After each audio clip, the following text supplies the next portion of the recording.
Welcome again, everyone, to another video. Really thankful that you have joined us again. Now, the West Indies would have played their first T20 match against Sri Lanka today, and they were victorious in the match. Now we will be, assessing the match. At Game Yard, we do in-depth analysis of the games, and so we want to look on the key players of the game today, as well as we will give a few persons the opportunity to chime in and to give their own assessment of the game as well. Stay tuned. Do not touch that dial. We will be right back.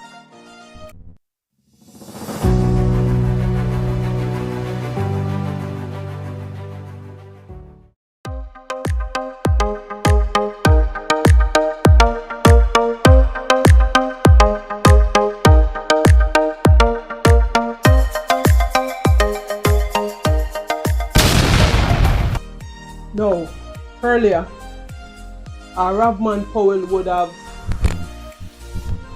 won the toss, and he would have elected to bowl.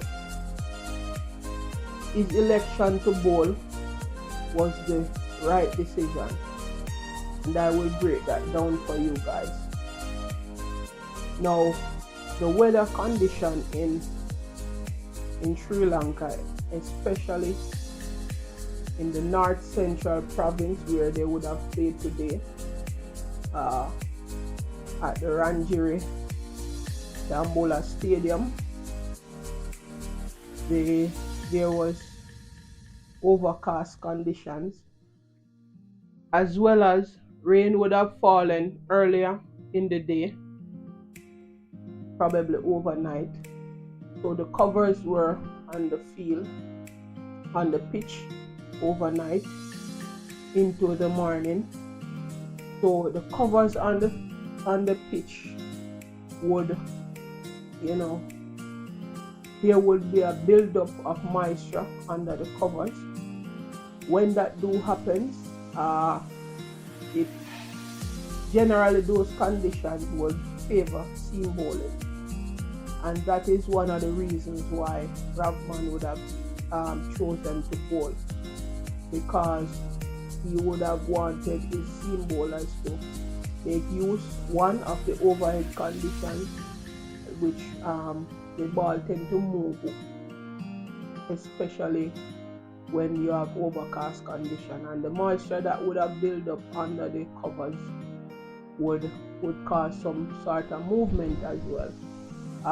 Notice also the pitch had a lot of dry grass on it, which would cause some movement, and we would have seen the movements because Shamar Joseph and Alzari Joseph, they would have started very well. They started to build the pressure from early, with some really good seam bowling up front, and I think with Romario Shepherd, because what I noticed also is that Ravman Powell was mixing up his bowlers during the power play. So Romario Shepherd came in and he would have gotten the breakthrough, and I think we would have gotten 2 wickets in the power play and then another wicket. So at one point Sri Lanka was at 58 for 3, but then the pitch started to play more in favor of the batsman. It became flat in my estimation, and the batsman, and I think the batsman, they would have applied themselves as well. At this point it was Kamindu Mendes and Asalanka, the captain. They came in and they were putting pressure on the West Indies bowlers, and they eventually pushed the score from 58 for 3 to about 140 before they would have lost Kamindo. And I think they batted well during that period. They put really some serious pressure on the West Indian bowlers. I think our bowlers, they weren't pitching the ball, in the right areas. Some of them were bowling too short, and sometimes they were too full. So they, were put to the sword by those two Sri Lankan batsmen. But when that partnership was broken at 140, we, would have gotten back some hold on the game, and they were eventually bundled out for 179. The pick of the West Indies bowlers, in my estimation, Shamar was the most economical bowler. He bowled really well, bowled 4 overs, and he conceded only 27 runs, and he would have gotten 1 wicket, right? And based on the run rate, or the rate in which those two Sri Lankan batsmen were going, in the end, I think they were about 25 runs short, 20 to 25 runs short. They could have, pushed the score on some more. But I think in the back end, the West Indian bowlers, they came back and they started to really, restrict the run scoring options. And in the end, they were, able to restrict the Sri Lankans for 179. West Indies, in their reply, started off in an impressive fashion. They were raining boundaries and sixes in the power play. Both King and Lewis, they would have scored 107 off 55 deliveries for the first wicket. They were very impressive, to be honest with you, even though King would have edged a few, deliveries. But overall, I think they would have set up this game for a comfortable win for West Indies. They were very, very, very ruthless at the top, especially in the power play. And I was really impressed with the way that we approached the game.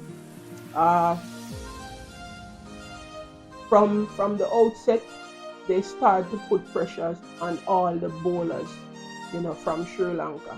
They tried to put pressure on all the bowlers, and that played in their hands because they were able to manipulate the bowlers and to score runs easily, especially during the power play.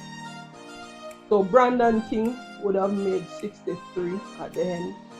That is his 11th 50 in T20 international, and that's his 3rd 50 for the calendar year. And really glad that he would have made his return to the team. He's really good, especially at the top of the order. And I hope he will, be bought by an IPL franchise this time around. Evin Lewis, on the other hand, he would have gotten a 50 as well. Evin Lewis ended his innings on 50, on an even 50 of 28 deliveries. Boy, I tell you, when Evin Lewis is in, this sort of form, is very hard to bowl to. When he is in form, he's one of the best in the region as it relates to T20 cricket. Very destructive, dangerous batsman when he is, in his zone. And I hope he will, this form will continue in the second T20 game. Really want West Indies to really stamp their class in this series. So now I have a little feature for you. we will now hear from two other persons. We want to hear their perspective and their overall assessment of the game. Well, to sum up the match today between the West Indies and the Sri Lankans, I think it was a good one. I think the Sri Lankans in the middle order, where those batsmen got those half centuries, I think they did well. They carried and shown themselves and make a good mark of themselves. The West Indies bowlers in the middle of the overs, I don't think they were actually bowling the ball or pitching up the ball. I think they were pitching a little bit short, especially Springer and Alzari Joseph and Romari Shepherd. I think they need to pitch the ball up more to the batsmen. They are giving them too many rooms for them to play the ball and their merits. But I think, restricting them to 179, I think it was fairly well, but I think the bowlers need to get into their shell more. And to the response from the West Indies batsmen, I think they approach it positively, especially the opening batsmen, Brandon King and Evin Lewis. I think they did themselves well, even though Brandon King is playing a little bit too hasty. He's not trying to be calm and playing the shots, his shot in merit. Selecting his shot very good, but I think they are on a course. I think they need to be just more calm and settle down and move on to the other two matches to come. Yeah, so my perspective on today's game is that both teams play good cricket first and foremost. However, it's not the best by both teams. Right? There's a lot of adjustments and improvements that are needed. Right, in the first innings, Sri Lanka would have fought, their way to a competitive total. Even though they would have lost early wickets, in the power play and also in the first 10 overs. Right, but kudos to the captain and the Mendes for that 80 plus runs, partnership that caused them to reach to a competitive total that the bowlers could have defended. But the result of the game. Yeah, we're not here to really discuss much on that. Right. I believe that West Indies bowlers need to be more consistent and have this develop this killer instinct. That once you have a team down like that they would have had earlier on in the innings, you should keep them down until they are all out. But I think they allowed Mendes and Sri Lanka to develop that partnership that caused them reach that total. But all in all, good batting by Sri Lanka and Mendes, and also our bowlers Shamar Joseph. Has a lot more to learn in the T20 format. To work on his craft, his different variations and so forth. But he did bowl well today. So kudos to him as well. To West Indies, the batters did well, especially the two opening pair, Evin Lewis and Brandon King. We know what both of them are capable of doing at their best, and they have showed that very much today, stamping their class, dominating the bowlers. Right, but they fell short because at one point we thought both of them would chase down the score, but they would have fell short, and we have to give them the props as well because they really stood up. Sometimes those Asian pitches are really hard to battle, but they show that they are comfortable of whatever the bowlers would be. And they did their best, but they fell short.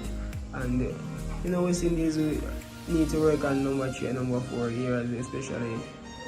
Those 2 years, in those 2 years, they want your best batsmen to be, those who can basically steady the innings if there is any need to, and also to steer the team or the side in the right direction in terms of chasing down or setting in a total for the opponent. So that is an area that West Indies always struggle with. But we believe in them nonetheless. they can and will do better if they do the necessary work that is needed. So